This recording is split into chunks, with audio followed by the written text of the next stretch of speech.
नमस्कार, मी हर्षदा स्वागत करते तुमचं माझ्या चॅनलवर. आज आपण बघणार आहोत कटोरी पार्टला कशी जोडायची त्याची ट्रिक्स मी तुम्हाला सांगणार आहे. टक्स कसा द्यायचा हे पण तुम्हाला दाखवणार आहे. हे बघा आता व्हिडिओमध्ये कटोरी आपला पार्टपेक्षा 1.25 इंचानं एक्स्ट्रा असला पाहिजे आहे.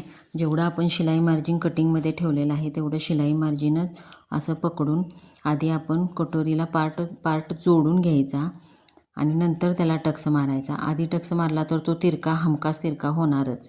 म्हणूनसाठी आधी आपण असा आधी जोडून घ्यायचा. जोडल्यानंतर आपण किती पकडले शिलाई मार्जिन तेवढं शिलाई मार्जिन या बाजूला पकडायचं. हे बघा आता गळा हा आहे अगदी गोल बसला. वरती पण कटोरी सरकलेलं नाही आणि खाली पण शिल्लक राहिलेलं नाही आहे. बघा अगदी करेक्ट बसलेलं आहे या पद्धतीनं. आता हे शिलाई मार्जिन जेवढं आहे आपण पकडलं आहे तेवढंच हुकायचं. शिलाई मार्जिन त्या बाजूला तसं पकडायचं आणि असं हे बघा दिसतंय का तुम्हाला व्हिडिओमध्ये.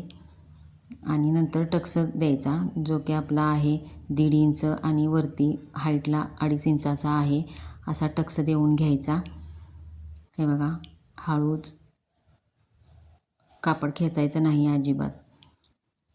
आता टक्स देऊन झाला आपला की याला कट करायचा नाही आहे अजिबात.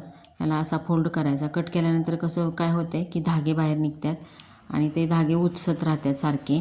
म्हणूनसाठी कट करायचं नाही आहे. अशी फोल्ड करून टीप मारून घ्यायची. हे बघा कुठेही टक्स आपला तिरका झालेला नाही. अगदी फिटिंगला व्यवस्थित बसतो उभा टक्स आला की. हे बघा आतल्या बाजूनं सुद्धा असा किती छान दिसतंय बघा. व्हिडिओ आवडला असेल तर लाईक, शेअर आणि सबस्क्राईब करा.